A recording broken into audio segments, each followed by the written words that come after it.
Two Hotheads on Cannabis with Mike Can and Heather Mack on unregularradio.com. Now we're back. Now we're back. I didn't hear that. A little premature ejaculation right there. This is the Two Hotheads on Cannabis show. I tried introing it over the intro. Didn't work out. But we just had Judge Jim Gray on the show. It was a fantastic interview. We thank him very much for coming on. And we have another interview coming up with Eapen Thiampy, who is the executive director of the American Forfeiture Reform, and he's doing some work out of Missouri involving legalization and civil forfeiture. So we're going to talk to him about all that. And do we have him on the phone now? This is Eapen. Hi, Eapen. Hi. What's going on? Good to have you on the show. Thanks for coming. Tell us about what's going on in Missouri right now. Well, in Missouri we have a ballot initiative, a constitutional amendment to the state constitution to legalize marijuana and hemp. We create we regulate it like alcohol. We allow for adult personal use and possession. We create a legal structure for personal and commercial production and sales and all that. We allow the legislature to enact a tax of up to $100 a pound on cannabis. We create several protections for medical rights. We have so yeah, that's the initiative. That's fantastic. That we're collecting signatures for. And right now, well, we've got about 1,000 signature gatherers circulating around the state collecting those signatures. And how many signatures do you need, and when do you need them by? We need 150,000 valid signatures from registered voters by the 5th of May. Wow. You got your work cut out for Yeah. you, but that's fantastic. Is there anyone that's funding this? This is a ballot initiative, but are there organizations, national organizations that are behind this as well, or are you guys organizing volunteers? Well, we've been able to do fundraising from both certainly the grassroots level, and we've also been able to receive support from a C4 American Victory. So yeah, this is a very much grassroots, volunteer-driven effort, and we've done a long way on not a lot of resources. So that's great.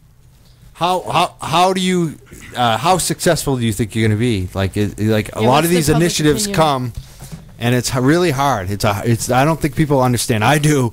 I understand how hard it is. People want to know why we don't have it en masse when we have the ballot initiative, but it is hard. What do you think your chances are? You wake up one day and you decide, well, we're going to put a marijuana legalization ballot initiative on the ballot. Sure. It doesn't happen like that.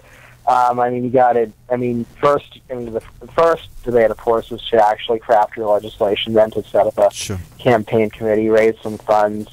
And, raising funds takes a lot more organization, a lot more time than most people think. And the reality is you're often raising funds from people who've never really given to a political cause before, which is both good and bad. It's good because a lot of people won't give if they're just asked, but it's also difficult in the sense that this is an issue that does require sometimes some persuading people that it's a worthwhile effort and that you're doing something serious.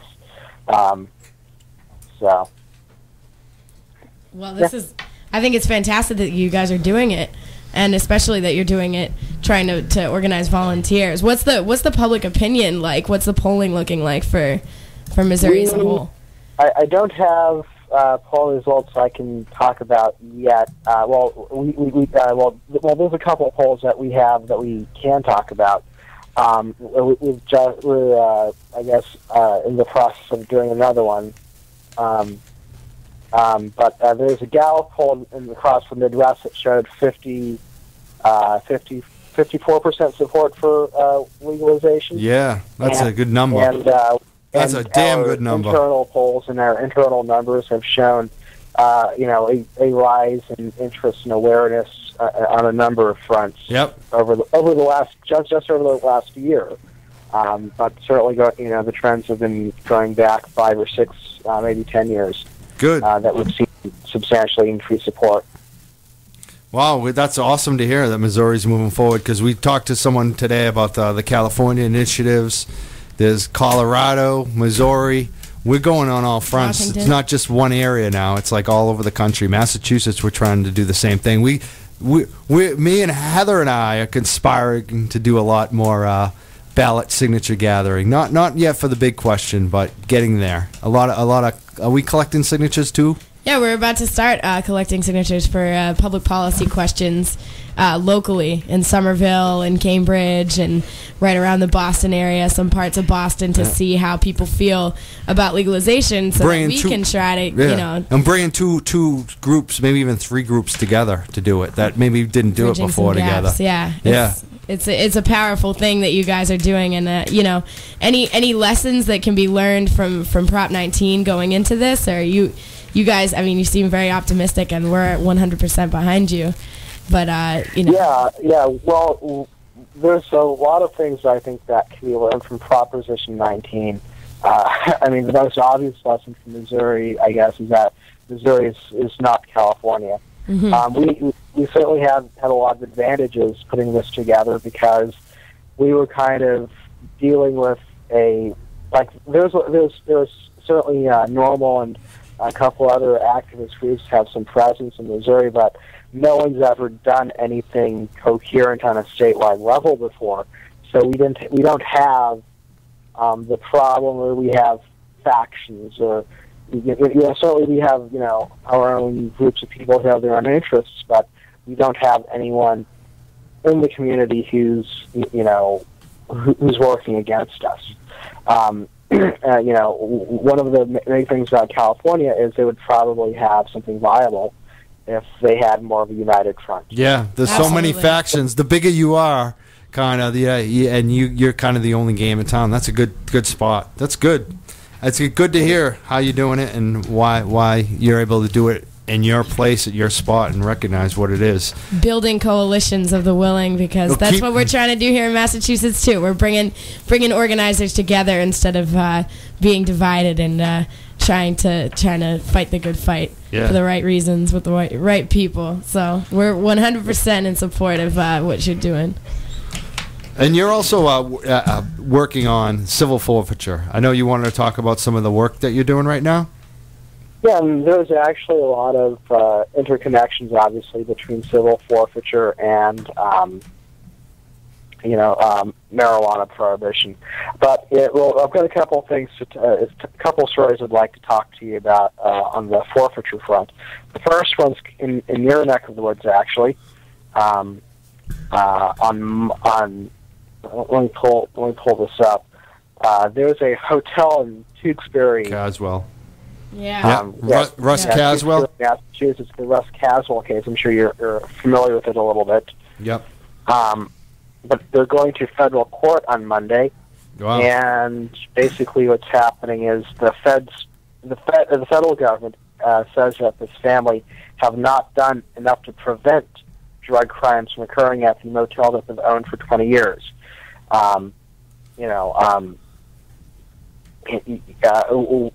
Which is completely absurd, because there simply haven't been a lot of, quote, drug crimes that have actually happened here, and B, this guy is a law-abiding citizen who's always worked with law enforcement in the past to report and not be involved with illegal activity. Yeah. But the government has decided that they're going to take his hotel without charging him with any crime or giving him the benefit of any real substantial due process. So the federal government is taking this guy to civil court? Is that basically what is happening, to take his property? Yes. That's insane.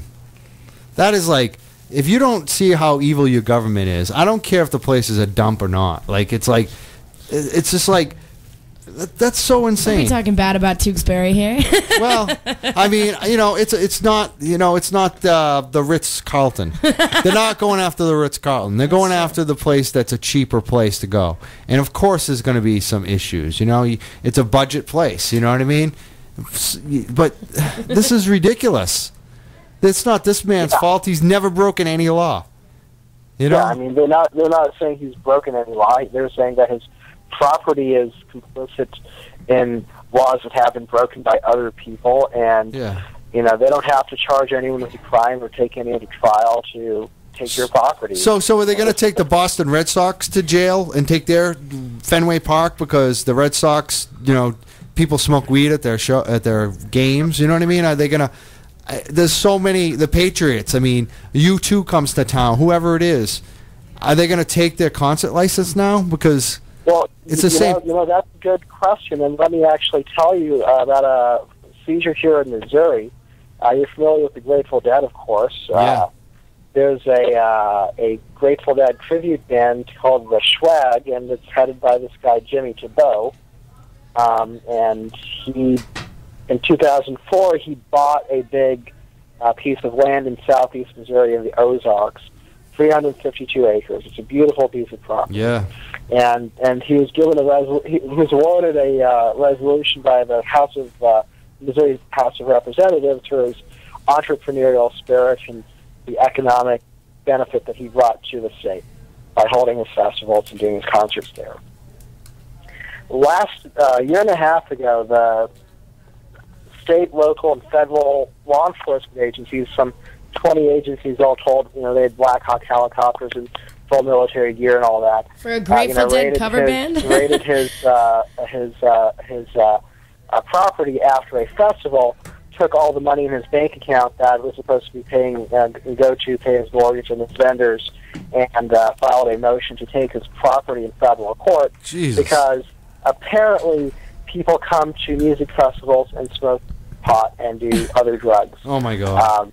I can't believe that we're all worried about domestic terrorism, and this is what is the perceived threat level of a Grateful Dead cover band? Well, you notice who they go after too. It's not they're not going to do that to Live Nation. That's absurd. Where it's actually a lot worse. They're going to go after the independent people, the independent hotel owner, the independent concert promoter that's just trying to make it. This is crazy. And AIG, they did nothing to. AIG, they bailed out. I mean, they're not bailing out the Grateful Dead cover band. I'm sorry, I'm just I'm stuck on that because it was so frustrating to have Black Hawk helicopters for a concert, a Grateful Dead concert. Yeah, exactly. It's unreal. And take your property and your money so you can't pay the bands. Right. That seems so short-sighted, but your attorneys, no defense. Of course, they're going to win. They're a federal court. They can do whatever they want. Basically, federal court is the worst. Yeah, that's unless you're Judge Jim Gray, and you're participating on the right side of things. Well, what are the websites we can check out? You provide us with a lot of information. Especially, I didn't know this Caswell thing was going on Monday in Boston, so that's big news. Well, I'll post a link to your Facebook group I just did. Excellent. Radley Balco has a good story about it. I just posted to your Facebook page. And, hey, do I have time for one more story that's really important? Sure. Yeah. All right. So, in Ogden, Utah, on January 4th, there was a marijuana SWAT raid carried out by the local narcotics strike force. And this was the same narcotics strike force that you might have seen in a previous raid on YouTube, shooting a guy who had a golf club. Yep. So on January 4th, this raid happens, and they raid the home of this guy. He's an Iraqi vet named Matthew Stewart, and they raid at like 9 o'clock in the night. He's asleep in his room, and his door is being kicked, and he comes out with a 9mm, and there's a firefight. Now, we are pretty sure that some of the cops that were hit by fire were hit by friendly fire, but we don't have the full reports yet. But we do know that Matthew, with his 9mm, did defend himself and also did hit some of the officers, and one officer actually died in the raid. So which is pretty tragic. Now, what's happening though is that the prosecutor and the police in Ogden are trying to destroy this guy's chance of getting a fair trial, and they're in fact asking for the death penalty and trying to make it a capital murder case. They're trying to make it seem that what this guy who worked at Walmart and grew a couple marijuana plants for his PTSD was a raving killer who wanted to go out in a blaze of glory when they came and kicked in his door at 9 o'clock at night. And the things that they're doing are just unbelievable. They're able to get the newspapers down there to publish this incendiary, unbelievable reports about this guy and trying to smear his name. And they're actually trying to also seize his house, which he needs to sell to pay his attorney to defend him against the capital murder charge. That is pretty unbelievable. I can see why you would want to tell. And this is one of those drug task forces that has made its living for 20 years by seizing property, by seizing cash. They're fucking pirates. That's what they are.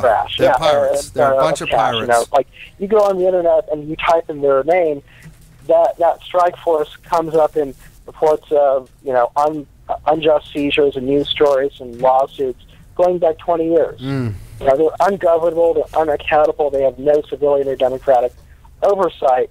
They kick in someone's door, and when he defends himself, they charge him with murder and try to get the death penalty and try to deny him a fair trial. Yeah. So there's this case in Ogden that's happening that we're trying to be involved in, and it's really important because there's a lot of law enforcement professionals watching from the sidelines, and it's an important opportunity to kind of shift the conversation in that community, because a lot of these law enforcement professionals are kind of beginning to see that this is needless violence, that this shouldn't be the kind of job that they're enforcing, you know. So it's an important case, and I'd like you guys to kind of keep an eye on it. All right. We absolutely it really deserves a national spotlight. All right, we definitely will check that out on the Facebook. We love that you're posting that for us. And make sure to check out the Two Hotheads on Cannabis Facebook page for all the listeners, of course, and you can follow along in what Eapen is doing. And we thank you very much for coming on the show, Eapen. Thank you so much for telling us about all this stuff, informing the masses, and we very much appreciate it. Yeah, you can check us out at forfeiturereform.com. That's my forfeiture nonprofit, Americans for Forfeiture Reform, and you can also kind of follow us in Missouri on the marijuana legalization initiative at showmecannabis.com, and I'll send you those links too. What was that last one? Showmecannabis.com? Yeah, show me state. Showmecannabis.com. All right. Thank you so much. Thank you, Eapen. Talk to you soon. All right, guys, take care, and keep up the good work in you, and I'll probably be out there later this year. Awesome. Nice. See you then. See you then. Bye. All right, that was Eapen doing it down in Missouri. We gotta take some music break and then come back and get some follow up. Yeah. Oh yeah. We get. This guy's like raging. We're gonna get him raging. Mission. He's on a war. Follow. You've been waiting, haven't you? Oh my goodness. You got a lot to. He's been sitting here. You got a lot to say. Grinding his teeth in his weed. Yeah, I got quite a bit to say. I don't think you're gonna be able to handle it when I bust into you today. Oh, There's good. All right, Two Hotheads on Cannabis coming back. 617-606-4122. We had an instant feedback. We'll read it when we get back. What do we have for music? We got the Killers coming up, followed by a little Stevie Wonder. All right. Your attention, please. Radio Unleashed on regularradio.com.